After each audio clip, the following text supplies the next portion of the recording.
تعرفي انك انتي لو ضفتي الملح على قشر البرتقال هتخلصي من اكبر مشكلة بتعاني منها في حياتك. الوصفة دي حقيقي سحرية، هتخلصك تماما من اي اسمرار وتشققات في القدم ومن اول استخدام كمان. يلا بينا نقول احلى واقوى وصفة. بجد بجد الوصفة دي هتفرق معاكي جدا وهتغنيكي عن كل البديكير اللي ممكن تكوني بتروحي تدفعي فيه فلوس قد كده، سواء بقى بتروحي كل اسبوع او كل اسبوعين. هتعمليه بعد كده في بيتك. هتجيبي قشر برتقال وكمان هتجيبي عليهم معلقة كبيرة من الملح، وكمان هتضيفي عليهم معلقة كبيرة من بيكربونات الصوديوم وده موجود عند العطار، هيفرق جدا معاكي. وكوباية كبيرة من المية الدافية، سخنيها على قد ما تقدري تتحملي. ويا ريت لو عندك شاور جيل كريمي. وقلبي بقى كويس المكونات دي، وهتحطي رجلك فيها من 10 ل15 دقيقة لغاية ما المية تبرد تماما. هي الفترة دي كفاية قوي تخلي المية تبرد فيها. طيب احنا كده خلصنا؟ لا طبعا، انتي هتعملي خطوة تانية مهمة جدا، وهي خطوة الماسك. بس يا قمر لو وصلتي بقى معايا لغاية هنا، ما تنسيش تضغطي على الشاشة ضغطتين وتقولي لي بتتابعيني منين، وشيري الفيديو ده لكل اصحابك عشان يوصلك مني كل جديد. تعالوا بينا نكمل الماسك القمر بقى اللي هيفرق جدا، اللي هيخلصك حقيقي من اي اسمرار والتشققات كمان. النشا معلقة طبعا، وعايزين معلقة كبيرة من بيكربونات الصوديوم وده بتجيبوه من عند العطار، بس عشان في ناس حبايبي بيتابعوني برا مصر فمش عارفين ممكن يكون او ليه مسمى تاني عندهم.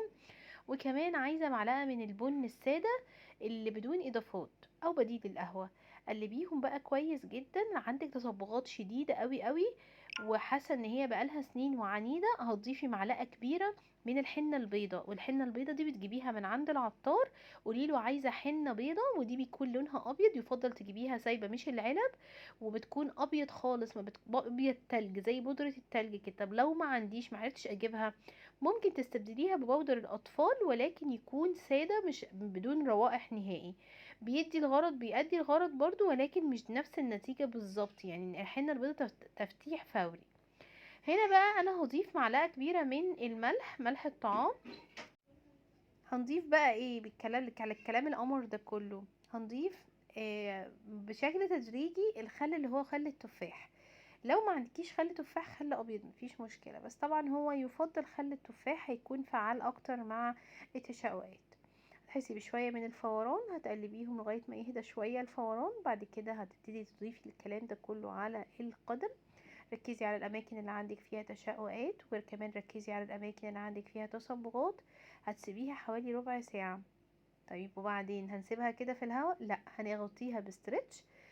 يعني مهم جدا جدا الموضوع ده، لان الوصفة كده بتتفاعل اكتر مع القدم. وبعدين اشطفي. المرحلة دي بقى مهمة قوي. اي كريم مرطب يفضل كرباميد مع الفازلين، طبقة خفيفة جدا بعد الكريم، وده بيخليكي محتفظة بأكبر قدر ممكن من الترطيب.